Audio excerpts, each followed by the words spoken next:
Baik, terima kasih Mbak Wardah. Pagi-pagi ya, sudah bersemangat sekali. Semuanya, Assalamualaikum warahmatullahi wabarakatuh, Bapak Ibu semua. Salam Waalaikumsalam Waalaikumsalam warahmatullahi wabarakatuh. wabarakatuh. salam sehat, salam sejahtera untuk saudara-saudara kita yang tidak beragama Muslim ya. Baik, Alhamdulillah tadi sudah dibacakan kurikulum fit saya. Yang ingin mengenal saya boleh tulis Google Scholar Helmia Tasti Adri. Ada lebih dari 30 karya saya di sana, termasuk jurnal bereputasi nasional dan internasional. Kalau mau melihat buku dan paten-paten saya bisa tulis Helmia Tasti Adri Sinta Tekdikti. Insya Allah akan ketemu kita di sana, barangkali ada gunanya apa-apa yang saya hasilkan. Terima kasih tadi Mbak Wardah sudah memberi kesempatan untuk membacakan kurikulum fit saya. Betul, saya asesor Dikbud dan SM. Apabila Bapak Ibu berkenan untuk kita diskusi tentang akreditasi, mangga juga bisa kita ngobrol-ngobrol di lain waktu. Baik, mohon izin Mbak Wardah, saya share screen. Silakan. Terima kasih.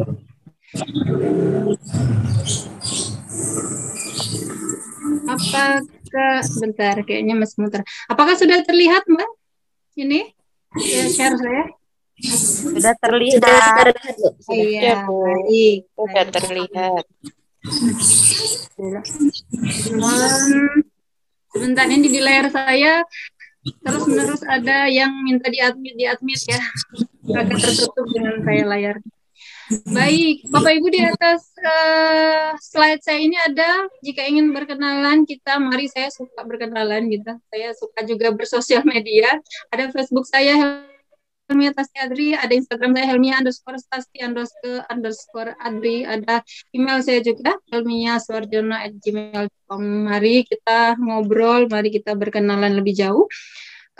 Hari ini saya diberi kesempatan oleh panitia untuk menyampaikan tentang mengenal teori-teori psikologi yang digunakan di dalam dunia pendidikan. Mudah-mudahan saya dapat berkolaborasi dengan para pembicara lainnya. Baik, saya mulai saja. Yang saya hormati Pak Syarifuddin, MPD, yang sudah selalu memberi kesempatan kepada kami untuk berbagi. Saya senang sekali sharing, sama juga mungkin dengan pembicara yang lain. Yang saya hormati juga seluruh narasumber pada hari ini, dan yang saya hormati para panitia dari Analog Teaching, itu orang-orang yang anak-anak muda yang benar-benar bersemangat, dan saya support sekali anak-anak muda yang ingin maju gitu ya, yang ingin berkarya, ingin berkontribusi pada dunia pendidikan. Baik, bismillah. Mudah-mudahan hari ini semua berjalan dengan lancar. Mohon izin Bapak Ibu, mungkin suara saya agak bindeng. Tadi saya sudah bicara dengan panitia, Pak Syarifuddin juga. Saya sedang demam sebenarnya, ada 3 hari. Saya sekeluarga demam. Tapi insya Allah ya, kalau kita ketemu dengan guru-guru itu, demam pun masih tetap semangat kita. Bismillah ya Bapak Ibu. Karena aura positifnya guru itu selalu lebih daripada yang lain-lain lagi. Apalagi Bapak Ibu guru yang terus-menerus bertemu dengan siswa juga pasti memberikan aura positif juga bagi kami. Baik, Bapak Ibu, sebentar saya kecilkan ini, kayak layarnya tertutup. Psikologi pendidikan itu adalah salah satu cabang dari ilmu psikologi yang kaitannya dia itu bersinggungan dengan hal-hal diantaranya di bawah ini. Pertama itu psikologi itu di dalam dunia pendidikan itu digunakan untuk penerapan ketika kita ingin menerapkan prinsip-prinsip belajar di kelas. Jadi kalau mau mengajar di kelas itu harus dibawa prinsip-prinsip atau dibawa ilmu psikologinya di dalam menerapkan prinsip-prinsip pembelajaran di kelas. Karena kenapa? Karena psikologi itu penting Bapak Ibu. Karena kalau tidak ada psikologi yang dibawa ketika mengajar di kelas, itu ruhnya hilang. Itu salah satunya. Yang kedua, pengembangan dan pembaruan kurikulum. Ketika wakil kurikulum misalnya kalau di sekolah ya, atau kepala sekolah atau siapapun guru yang ingin mengembangkan, mengimplementasikan kurikulum di dalam sekolah, di sekolahnya, itu psikologi itu harus dibawa. Karena setiap prinsip-prinsip psikologi yang dimasukkan ke dalam kurikulum itu nanti akan dikembangkan oleh yang lain-lain. Nah, itu. Kemudian ketika ujian evaluasi bakat dan kemampuan, itu psikologi juga masuk di sana. Nah, yang keempat, sosialisasi proses dan interaksi dengan pendayagunaan ranah kognitif. Jadi, sosialisasi interaksi, proses interaksi di dalam kelas ketika kita menyampaikan hal-hal yang ranah kognitif itu tetap harus ada psikologi, Bapak Ibu. Seperti apa bentuknya nanti kita bahas di bawah. Kemudian penyelenggaraan pendidikan keguruan. Nah, ini kami di universitas yang memang membimbing mahasiswa calon guru itu harus setiap fakultas keguruan itu harus memiliki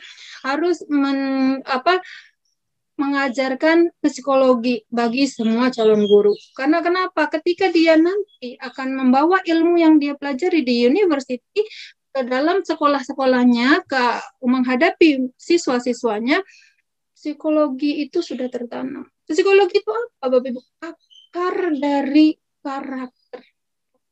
Akar dari pendidikan karakter. Penelitian menunjukkan bahwa 9 dari 10 artinya itu hampir total ya. Wali murid itu, orang tua siswa itu lebih memilih sekolah yang terlihat menunjukkan menanamkan pendidikan karakter di sekolah tersebut.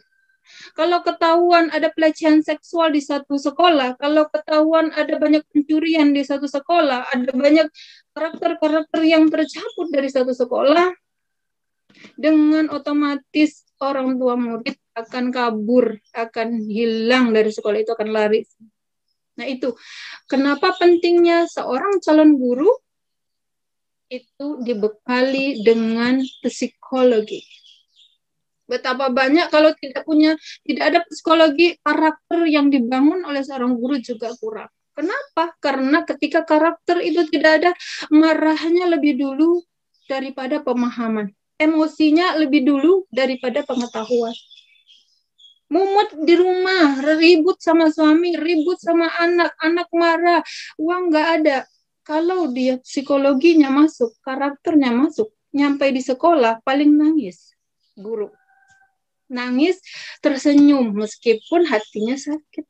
Tapi kalau tidak punya psikologi, basic psikologi, tidak punya basic karakter diri, nyampe ke sekolah, marah sama siswa yang tidak punya salah apa-apa. Apatah lagi kalau siswanya menyebalkan, ya kan? Nah, itu pentingnya psikologi dalam dunia pendidikan. Kita lanjut sedikit, Bapak Ibu. Ini realita kita lihat. Psikologi itu akar dari pendidikan karakter. Tapi apa yang terjadi di tempat kita sekarang? Ketika seorang anak dibawa oleh orang tuanya ke tempat ibadah, nggak harus masjid ya, bisa juga gereja atau apapun yang beragama lain. Ribut tuh anak. Berapa banyak orang tua lain yang akan marah, emosi, suruh anak itu pulang atau sekedar menunjukkan mimik marah gitu dengan melotot kepada anak tersebut. Sehingga anak pulang. Jadi karakter yang dibangun ketika anak itu sering pergi ke masjid, hatinya dekat meskipun dia masih ribut. Yang kita lakukan harusnya adalah pelan-pelan menanamkan kepada dia untuk pelan-pelan suaranya mulai dikurangi, jangan ribut, penanaman karakter. Yang kita lakukan mengusirnya dari tempat ibadah, melarangnya dilarang bawa anak kecil karena ganggu. Sehingga anak itu di rumah ngapain, nangis. Kalau nggak nangis, orang tuanya kasih dia handphone. Bapaknya sholat di masjid, anaknya main handphone. Tiap hari dia lakukan itu. Sehingga anak ini nanti muncul sebagai seseorang yang tidak suka tempat ibadah. Ini pendidikan karakter. Psikologi akarnya pendidikan karakter. Karakter akarnya kebaikan. Itu Bapak Ibu. Penting sekali. Nah, sekarang kita lihat bagaimana psikologi itu dalam dunia pendidikan diartikan oleh para ilmuwan ya, para ahli-ahli di bidangnya. Apa katanya? dalam buku Educational Psychology dikatakan bahwa studi psikologi pendidikan itu adalah studi sistematis tentang suatu proses dan faktor-faktor yang berhubungan dengan manusia, dengan pendidikan manusia. Itulah pendidikan, psikologi pendidikan. Kemudian di bawah itu ada lagi. Psikologi pendidikan itu adalah ilmu yang peduli dengan proses pembelajaran serta penerapan metode dan teori psikologi dalam proses pendidikan. Jadi apa kesimpulan kita Bapak Ibu? Psikologi pendidikan itu adalah cabang dari psikologi yang menekankan pada masalah pertumbuhan dan perkembangan, baik fisik maupun mental, yang sangat erat hubungannya dalam masalah pendidikan, terutama yang mengenai proses dan keberhasilan suatu pembelajaran. Jadi sangat penting psikologi itu untuk menemani tumbuh kembangnya seorang anak, seorang siswa, sehingga nanti dia akan terus-menerus mempengaruhi proses, sehingga keberhasilan itu tidak kosong, Bapak Ibu. Keberhasilan siswa itu dalam belajar itu enggak hanya berhasil jadi tentara, tapi ketika ketemu gurunya lagi kurang ajar. Ngetawain misalnya kalau ketemu gurunya lagi. Guru yang udah tua, anak yang sekarang siswanya misalnya udah jadi udah jadi dosen, udah jadi tentara, tapi gara-gara gurunya gaptek, dia ketawa. Itu karakter enggak dia bawa. Itu sayang. Tapi kalau karakter itu dibawa ketika dia sudah dewasa, ketika dia sudah sukses, dari jauh gurunya itu dia udah mau cium tangan, udah nunduk-nunduk. Bukan berarti nunduk-nunduk itu sesuatu yang merendahkan diri, tidak Bapak Ibu. Justru anak yang menundukkan dirinya, kepalanya kepada orang tua, itu justru kadang-kadang ilmunya lebih berharga, lebih tinggi daripada yang kadang tegak gitu ya. Bersalaman dengan mantan gurunya, tangannya begini. Bukan begini, tapi begini. Gurunya yang begini, itu karakter hilang. Makanya pentingnya psikologi itu untuk membangun karakter baik. Nah, ini ada beberapa ruang lingkup dalam psikologi pendidikan. Saya akan cepat aja Bapak Ibu. Yang pertama adalah psikologi itu membahas tentang pengetahuan tentang psikologi pendidikan, kemudian karakteristik pembawaan sejak lahir, kemudian lingkungan, nanti kita akan bahas di bawah, perkembangan siswa, juga ini bicara soal psikologi pendidikan, proses perubahan tingkah laku siswa, kemudian hakikat dan ruang lingkup belajar, faktor-faktor yang mempengaruhi belajar itu juga dipengaruhi oleh psikologi, kemudian hukum dan teori-teori belajar. Kita lihat, ada teori, kalau ini dibawa di dalam dunia psikologi umum, ini tuh lebih ke arah ke negatif, teori nativism. Kalau dibawa ke psikologi pendidikan, itu dia bisa positif, bisa negatif. Ini bicara soal bakat alamiah, Bapak Ibu. Ini bicara soal bakat alamiah. Jadi, dia bicara, teori ini mengatakan bahwa perkembangan manusia itu telah ditentukan oleh faktor-faktor yang dibawa sejak lahir. Jadi, pembawaan yang terdapat pada waktu lahir itulah yang menentukan hasil perkembangannya. Nah, kenapa teori nativism ini tidak dipakai lagi kemudian di dunia pendidikan? Karena gini, ibaratnya gift gitu ya. Gift itu pemberian dari Tuhan kepada anak tertentu yang kemudian itulah yang dia bawa, mau digimanain oleh gurunya, mau digimanain juga oleh orang tuanya, dia kalau sudah pintar-pintar gitu. Mau dia ditaruh di mana, mau di kampung, mau di kota, mau dengan segala fasilitas, kalau dia sudah pintar-pintar gitu.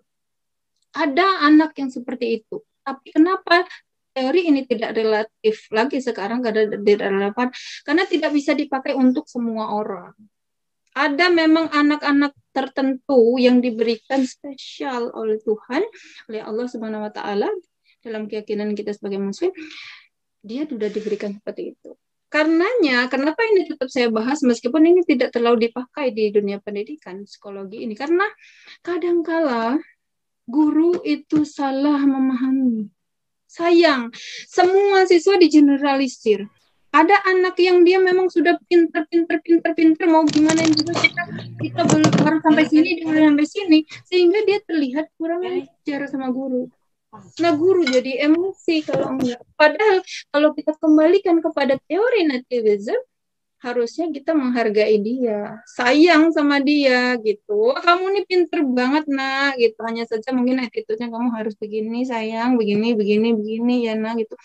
Kalau guru-guru yang kalau kita tidak paham tentang teori nativism, special gift dari Tuhan ini, pemberian yang diberikan khusus kepada anak-anak seperti ini, kita nggak menganggap dia kurang ajar, lancang.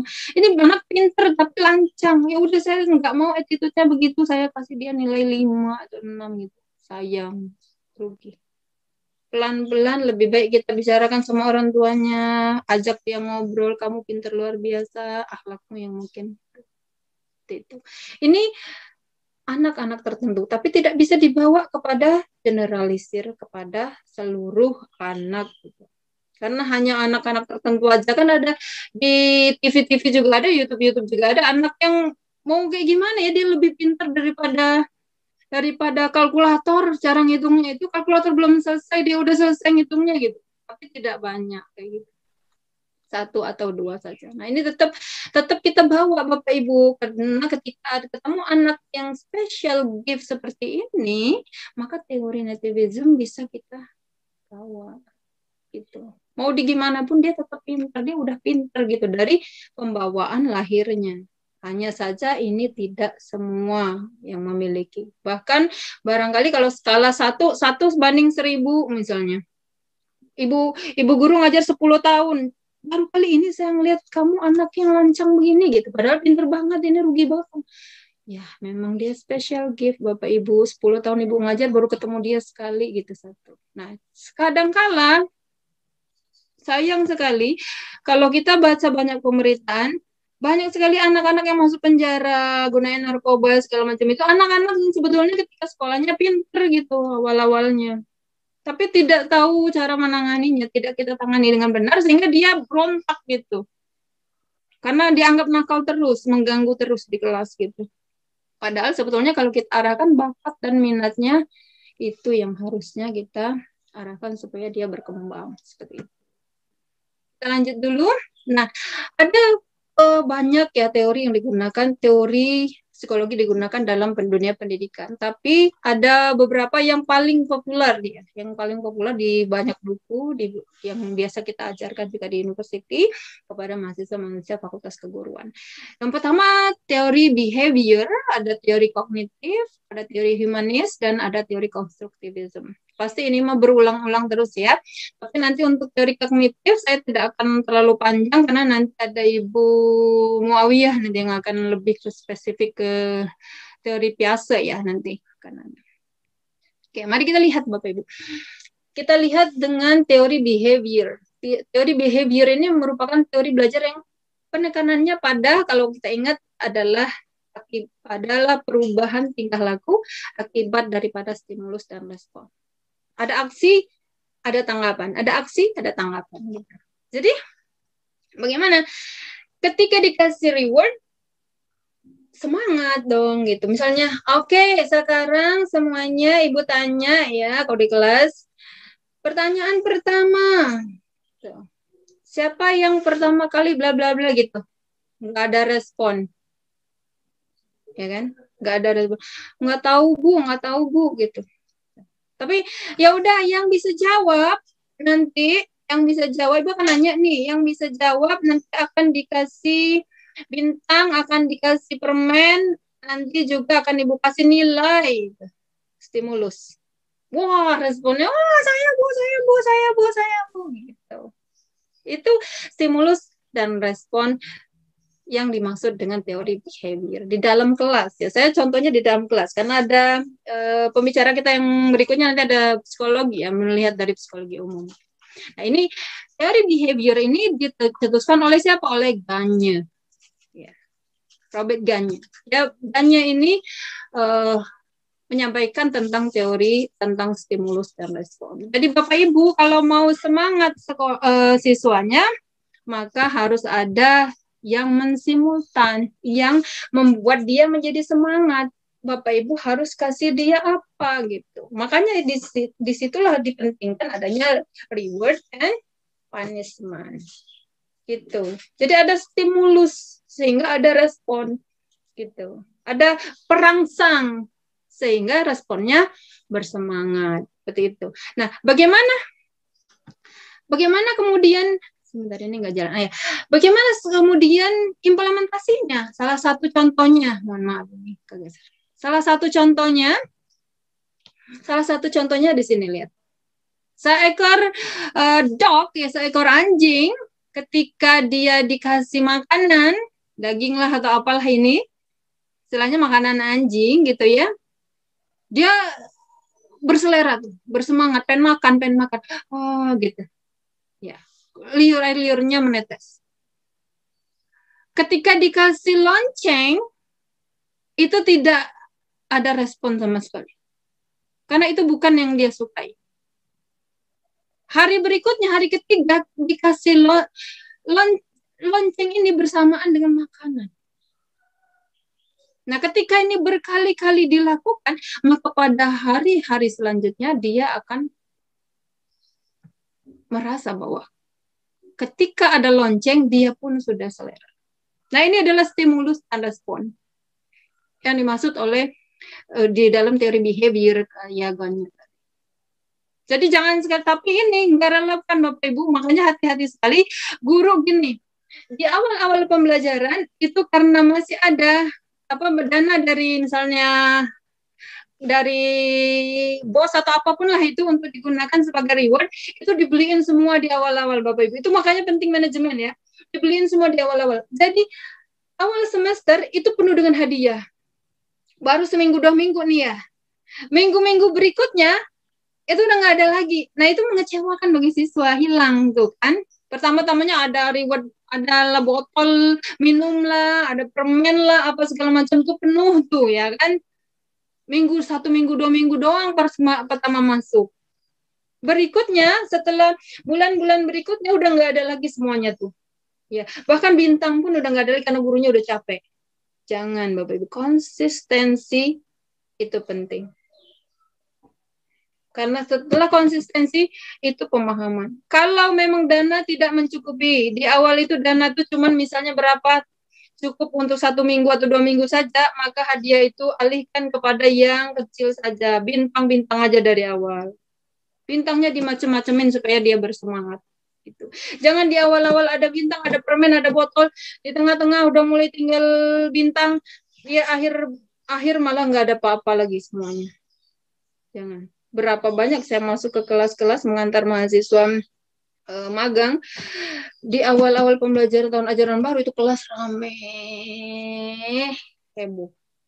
Di akhir-akhir udah nggak ada apa-apa lagi, udah miring-miring semua, dinding-dinding sudah miring segala macam. Konsistensi penting sebagai seorang guru. Nah, kita lanjut dulu Bapak Ibu karena waktu saya cuma sedikit. Oke, sekarang kita lihat, aduh ini saya tertutup banget dengan tulisan 4 orang waiting room ini ya. Sebentar. Ya, teori kognitif Piaget. Nah ini nanti yang saya katakan tahapan perkembangan kognitif ini akan dibahas oleh Bu Muawiyah, jadi saya akan bahas sedikit saja umum. Belajar tidak sekedar melibatkan hubungan antara stimulus dan respon. Kalau yang tadi stimulus dan respon sifatnya fisik, lebih ke fisik ya Bapak Ibu. Ya, perubahan tingkah laku yang terlihat gitu.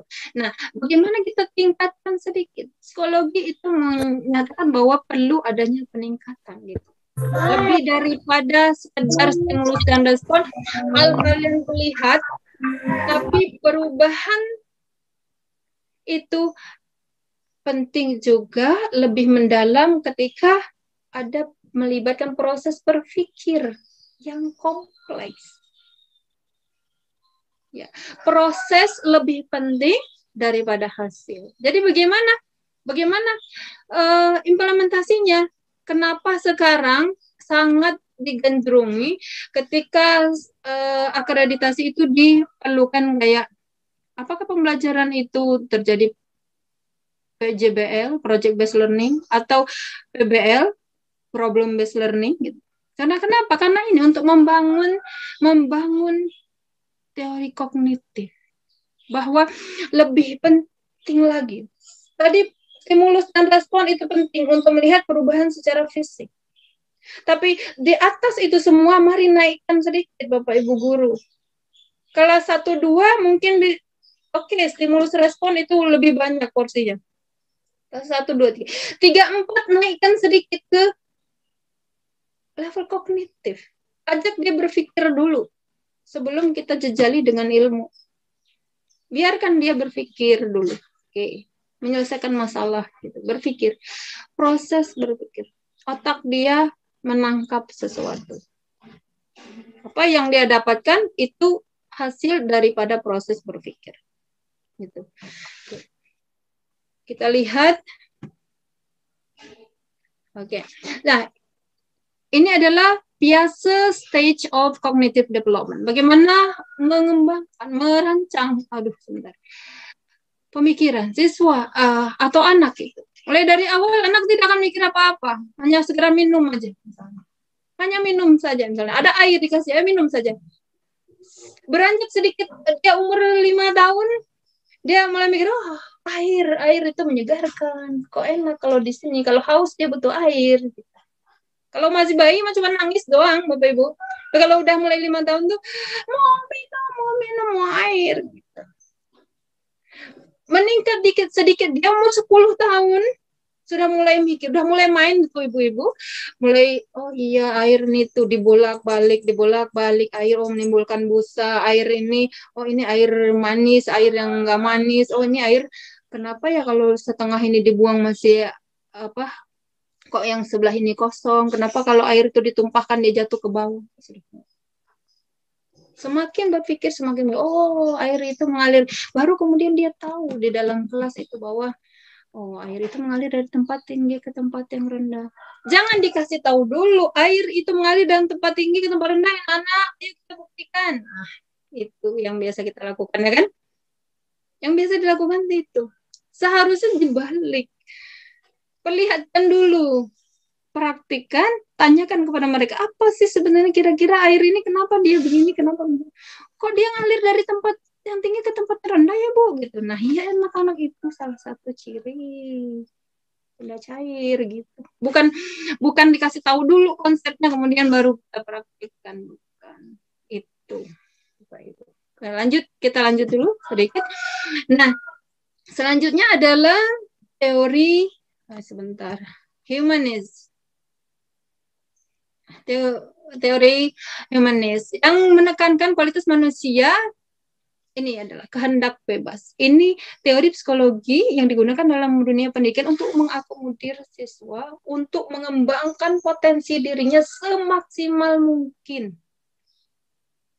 Kemampuan manusia untuk berpikir secara sadar dan rasional, mengendalikan hasratnya dan potensi mereka sendiri. Bagaimana ini Bapak Ibu? Di mana peran guru sebagai di dalam posisi ini? Guru adalah fasilitator. Ajak masing-masing siswa itu untuk mengenali potensi dirinya. Yang pertama dilakukan guru adalah identifikasi. Karena jangan sampai kita judge gitu ya. Saya kira berulang-ulang juga kita akan menghadapi masalah yang sama sebagai seorang guru. Anak ini kok nggak pinter-pinter matematika sih?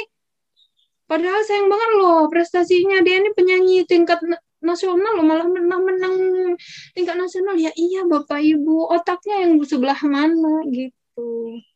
Biarkan dia berpotensi sesuai dengan karakter bakatnya. Gitu. Wah dia nggak suka pelajaran IPA, ya ampun nilai IPA-nya kecil banget. Hanya ini senang cuma ngarang aja, menggambar aja, nyanyi-nyanyi aja. Memang bagus sih, tapi kan perlu seimbang. Tidak semua harus seimbang seperti itu Bapak Ibu. Asalkan dia masih bisa mengikuti, cukuplah bagi dia untuk otak kirinya yang tidak begitu berkembang. Anak ini otak kanan belajarnya. Jadi biarkan dia berkembang sesuai potensinya. Ini kenapa ada teori humanis yang harus diambil dalam dunia pendidikan gitu. Makanya kalau hari ini tuh sebenarnya tuh karena saya juga pernah jadi guru juga Bapak Ibu. Jadi saya kayak flashback lagi, balik lagi. Waduh gitu. Ayo kita perlu pemahaman dari diri kita sendiri bahwa perlu terus kita sama-sama belajar untuk melihat potensi siswa dari mana gitu. Karena kalau enggak seperti ini kita akan terus-menerus emosi, Bapak Ibu.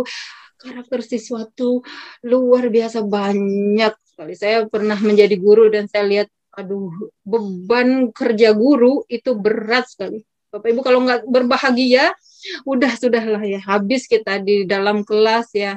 Apalagi sekarang daring, saya ngobrol sama guru-guru, sekarang pembelajaran daring bukannya malah lebih senang, malah lebih berat lagi kerja guru tuh. Tambah lagi harus bikin lah materi lah apa segala macam, ada yang nggak ada sinyal, nggak ada pulsa, nggak ada ini, nggak ada itu, nggak ada sumber buku lah segala macam. Akhirnya ada guru yang saya nganterin materinya pakai motor ke rumah-rumah siswanya, itu pun nggak membahayakan guru juga, di jalan membahayakan, melelahkan, COVID juga kan. Tapi itulah guru sebetulnya saya salut. Makanya ayo kita ngobrol gitu tentang banyak hal, Bapak Ibu guru. Anda semua dalam posisi yang betul-betul berat sebagai seorang penanggung jawab kelas, penanggung jawab masa depan siswa, orang-orang yang memberikan ilmu bagi dan bekal bagi siswa. Kalau siswa salah, guru disalahkan. Siswa berprestasi, orang tua dipuji. Anak dipuji, guru belum tentu. Seperti itu. Tapi kembali lagi, kalau kita memahami karakter psikologi yang kemudian membentuk karakter, tetap saja guru-guru itu akan tetap tersenyum, bangga, bukan main misalnya anaknya berprestasi meskipun gurunya nggak disebut sama sekali namanya. Jadi selanjutnya Bapak Ibu, ini adalah bagaimana teori humanis ini. Nah, kita lihat. Jadi biarkan siswa itu mencari gitu, mengikuti sesuai dengan kesenangannya gitu.